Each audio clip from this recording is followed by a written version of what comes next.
Welcome to the absolutely stunning Renbu Valley, set in Norway.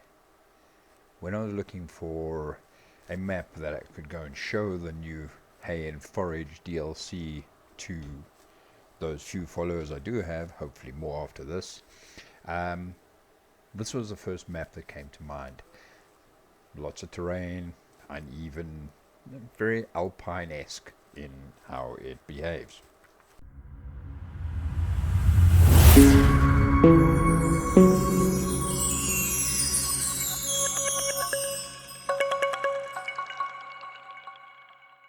Today is I want to jump in and I want to show you first of all the motorized equipment that's available in game, and then show you the rest of the attachments that come with that equipment.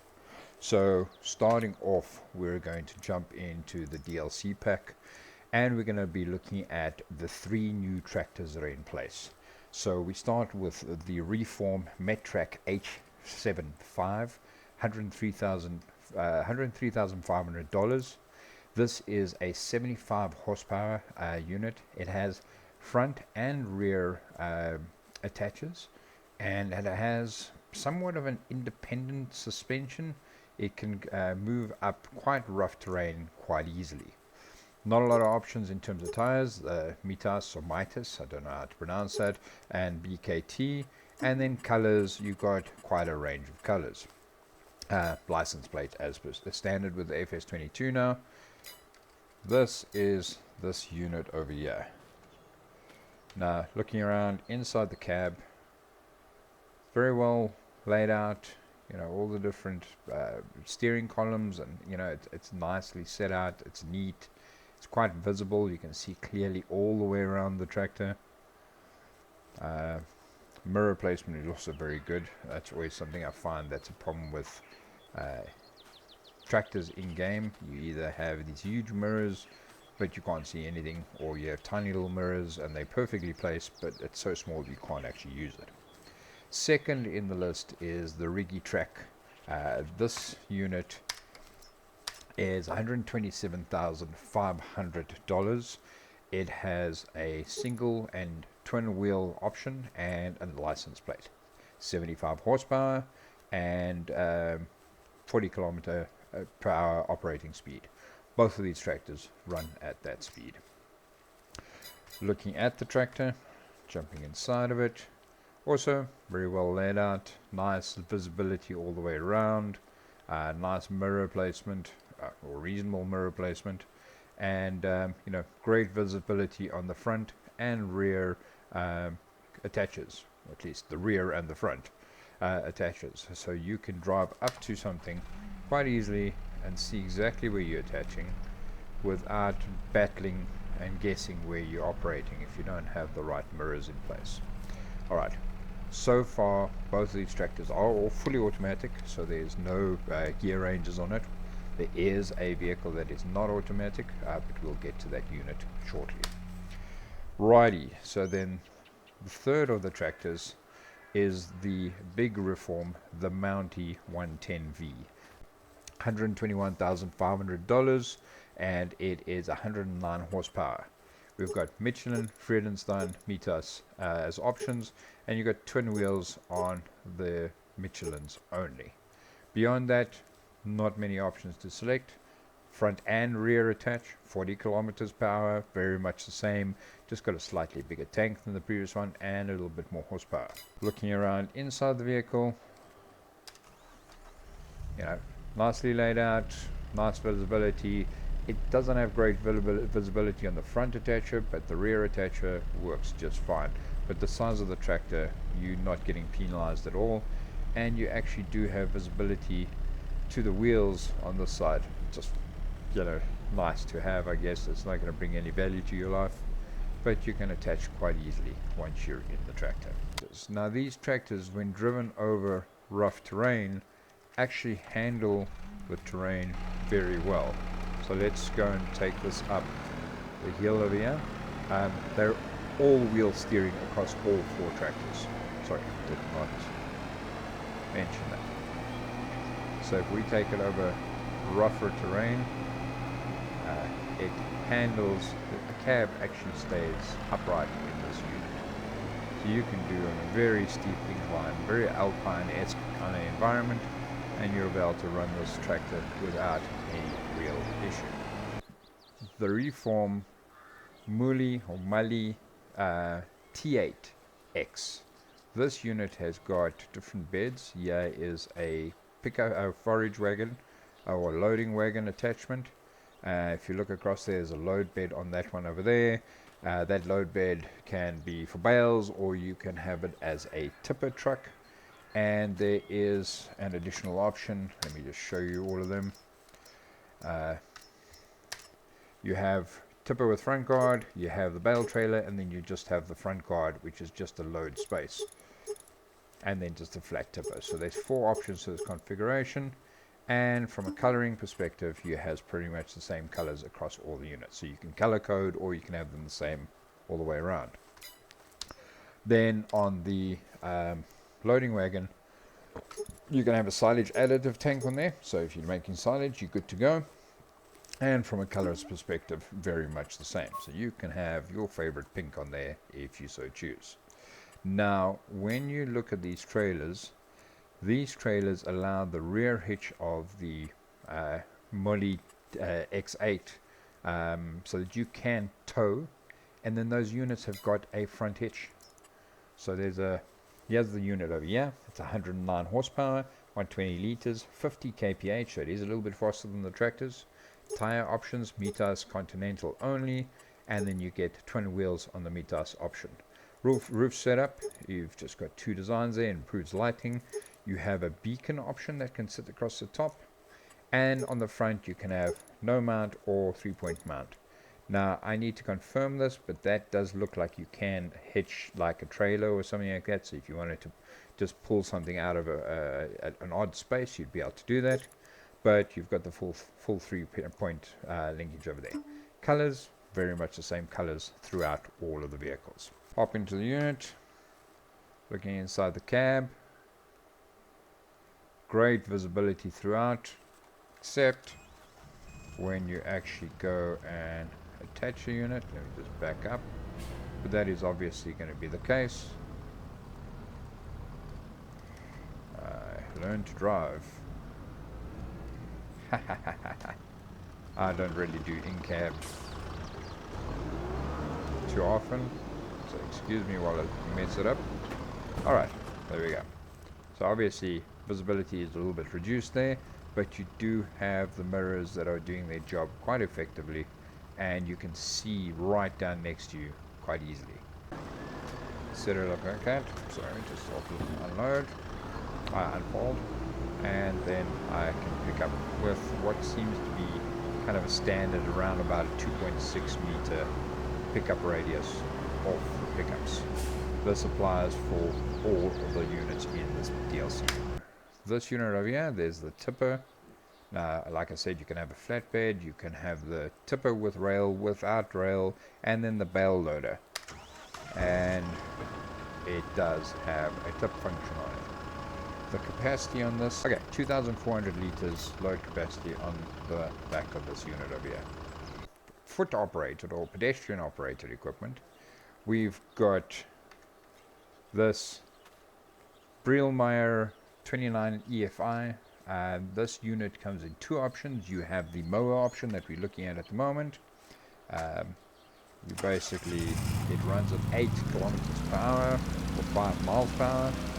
Easiest of the numbers to convert, and it will just cut I believe a 3 meter swath. That 4.2 meter swath, so it's actually quite wide, but it is a lot slower than all the other options, and you cannot run this as an automated tool, so you can't put a worker on it. You have a windrow option, which we'll look at now. This is half the width, or a little more than half the width, and this unit will only cast off to one side. You can see these little trays sticking off here. Those flip up, and this belt turns in a different direction, so you can cast left or you can cast right. So this unit over here will cut nicely for us, right? Then this unit over here By pressing Control Y, you can change the direction that the swath will go, and you can then pick up the swath. You can see it positive to that side there. If you look to the left there, there's a swath that I've done a track up and down. You see the thickness of that swath. It's not a huge file, but it does work quite effectively. The windrowers. So starting here with this unit at the back. There we go. This is the Krona. The Swadro S350 Highland. This unit is the smallest of the kit that is available.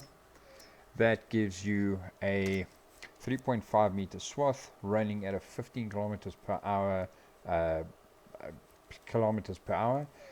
This is a drawn vehicle, so you can only pull it, you cannot attach it to the front. It will work, I've tested it out, but it's unpredictable because it swivels and pivots and does all kinds of things as you're driving. So it is a drawn vehicle, but in an emergency you can get into a tight corner by pushing it. You don't need much power. It's only a 30 horsepower unit, so you can run quite a small tractor on it. You could possibly run a mower and then have this picking up at the back, swathing as you drive. There would be enough horsepower to be able to run this unit. Moving to the next unit, there's the Respiro, the Reiter Respiro R3 Compact for $26,500. There are no selectable options on this, and this will only swath left, right, or it will do both. So it'll come off both sides of the unit, and that's this little unit over here. Now you'll see I've got a Valtra parked and ready to go. The recommendation is that you have a rear steer vehicle that you can operate this unit with, because you need to be able to pick up on the front rollers. So let's just go and attach this guy. Okay, so I'm going to go with exterior view. So if you look, it's casting off to one side. If I push it to the other side, I can only go left and right on this one. The next size up actually does a left, right, and both. Now if you look, if I run this way, it does not do anything. It has to pick up on this little white roller in the front. But if I drive that same path backwards, it will then swath to my right or left of the vehicle. This is the Respiro R7. Now this unit has actually got an interesting swathing pattern. So let's go backwards now. So there, it's swathing to either side now, or I can swath to the left, or I can swath to the right. Those are the three modes that this unit offers. The Respiro R7RD is a 160 horsepower unit, and it'll do a 7 meter collection for you, or windrow for you. This is what they would call a merger, not a windrower per se. So there's the two Reiter units. Then there's the R9 Profi. This unit over here, 125,000. It has some 2 to 3 tire options, apologies. It's 130 horsepower, so it is actually less than the 7. It does 9 meters and it runs at 20 kilometers per hour. But this is a drawn unit, whereas the other two are pushed units. Right over here. So when this unfolds,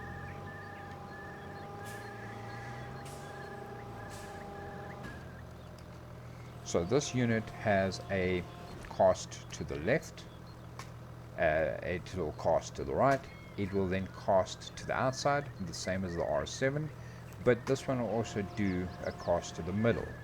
So you can then decide left, right, both, or center, and it'll be able to pick up that for you. So if I go and set this up to run, and I pull a little bit forward, you see that does center, and you can change this while you drive, so left, right, and both sides. But it behaves pretty much the same as the in-game unit that you would expect. Nice, effective, large pickup area.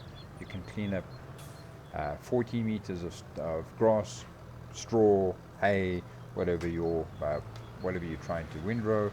in one action.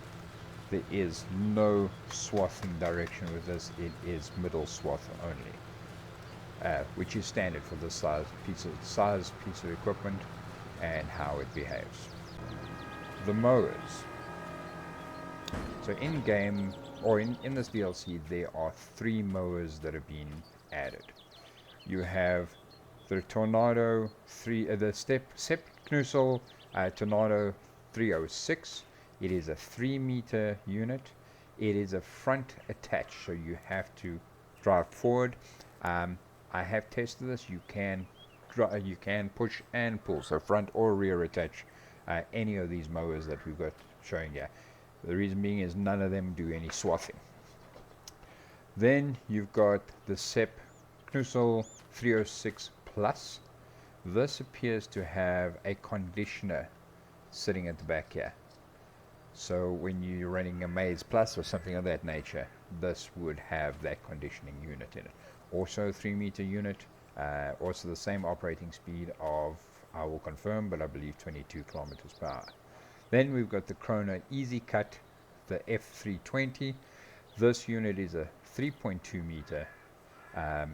It doesn't have a conditioner in, but it does the same operating speed, just a slightly wider cut. Let's go and have a look at those units quickly. Okay, the Sepp Knussel, you can add lighting on this unit, but that is about at $12,500, 52 horsepower, which means you could run the small rower and this unit on the front of any of those tractors. The Tornado 306 Plus, which has the conditioner at the back over here, this will run at 65 horsepower, also 3 meters, also 22 kilometers per hour. Then we've got the Krona, which is 3.2, 65 horsepower, 22 kilometers per hour at 13,500. Then we're going to move across to the one and only Tedder that's been added to this pack. This unit over here. This is the Krona Vedro 820 Highland. Let me just go to this unit over here. The 820 Highland, this is an 8.2 meter unit. It folds out into quite a broad unit. 15 kilometers per hour operating speed at a 65 horsepower requirement. It is a drawn piece of equipment. I'll put that out. Alright, so this is the Pottinger. Let's just get the information of the Pottinger up. This is the Jumbo 8450DB, 47.3 cubic meters, 250 horsepower, so quite a big fella.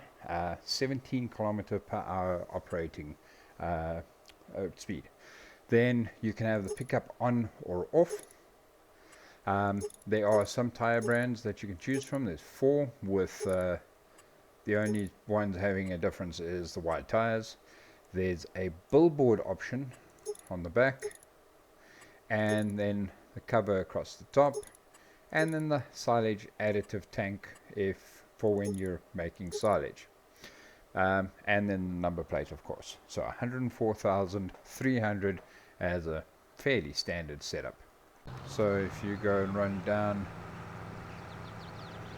you could pick up about 2.6 meters wide is what I calculated against. It'll pick up whatever you mow off another unit. Now you could be smart and you could run a mower off the front of one of these units and you could pick up directly, but you would need to ensure that you have a big enough tractor to run that. So that is the Hay and Forage DLC. Now I've had a look at the DLC. I do not see any changes in the behavior of things like the how grass behaves, or how the growth cycles behave. Looking at the product types that are available, there are no visible additions yet, so there's no different types of grass or hay. You have just got grass and hay and then silage. So there's not additional stages or anything like that. Growth duration is pretty much the same, and it plants around the same time period.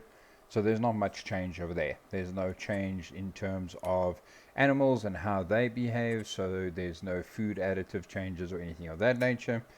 And contracts, there will still be contracts that allow you to do baling and tedding and that type of thing.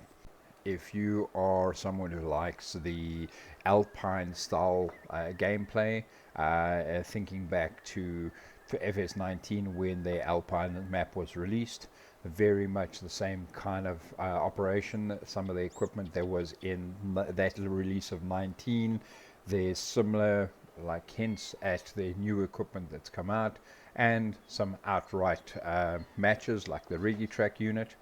It is a very nice DLC. It does bring an enhancement to the game.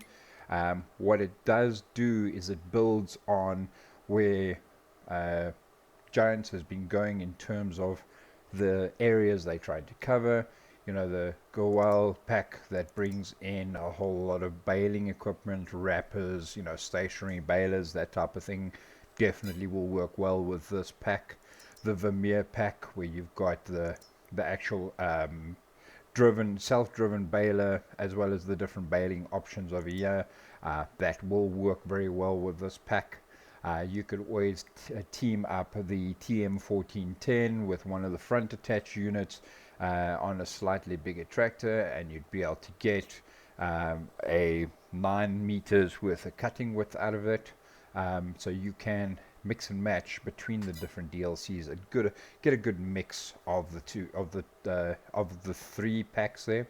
Kubota pack also does introduce, you know, in terms of equipment, a little bit more power, so you can drive multiple units. You can have the M8 and possibly the M7, where you can have the front attached mower, the rear attached mower, or maybe you can have the front attached mower with a rear attached baler, so you can maybe have that baler and the front attach. Between those two, you'd run very well with that Kubota unit.